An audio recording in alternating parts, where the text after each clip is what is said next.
உலக மக்கள் அனைவருக்கும் வணக்கம். இப்போது நாம் மேஷம் ராசியின் பங்குனி மாத ராசி பலன்களை பார்ப்போம்.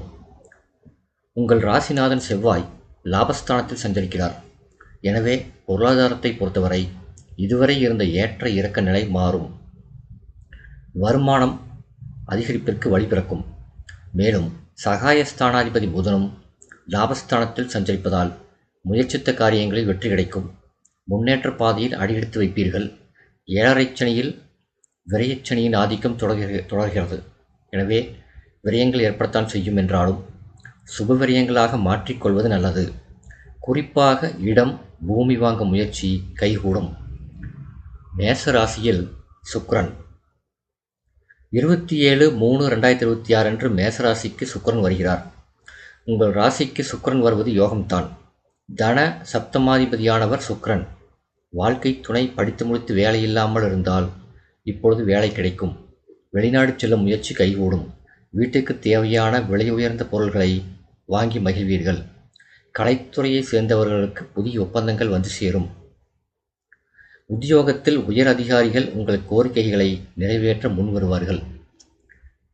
மீனராசியில் செவ்வாய் 1/4/2026 அன்று செவ்வாய் மீனராசிக்கு செல்கிறார்.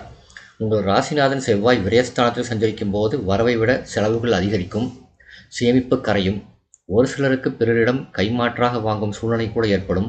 எதையும் திட்டமிட்டு செய்ய இயலாது. திடீர் விரயங்களால் மனக்குழப்பம் உருவாகும். தொழில் கூட்டாளிகள் விலகலாம். புதிய வாகனங்கள் வாங்கியும் அதனால் திடீர் பழுதுகள் ஏற்பட்டு கவலை தரும்.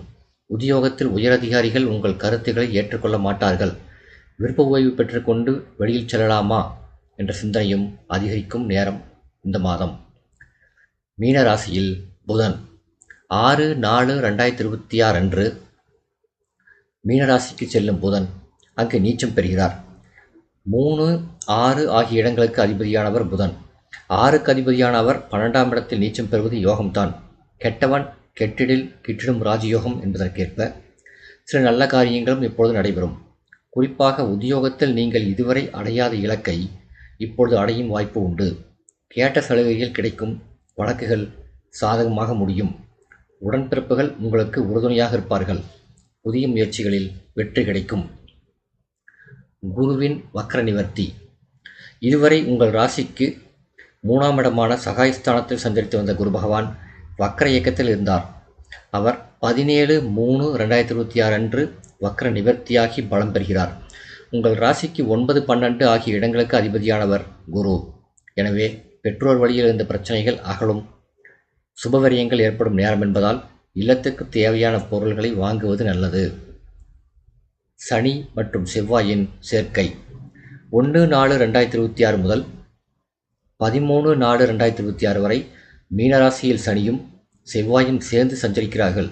அது அவ்வளவு நல்லதல்ல என்றாலும் 2 பகை கிரகங்களும் சேரும் வீடு குரு வீடாக இருப்பதால் பெரியளவில் பாதிப்புகள் ஏற்படாது. இருப்பினும் தன்னம்பிக்கையை தளரவிட வேண்டாம்.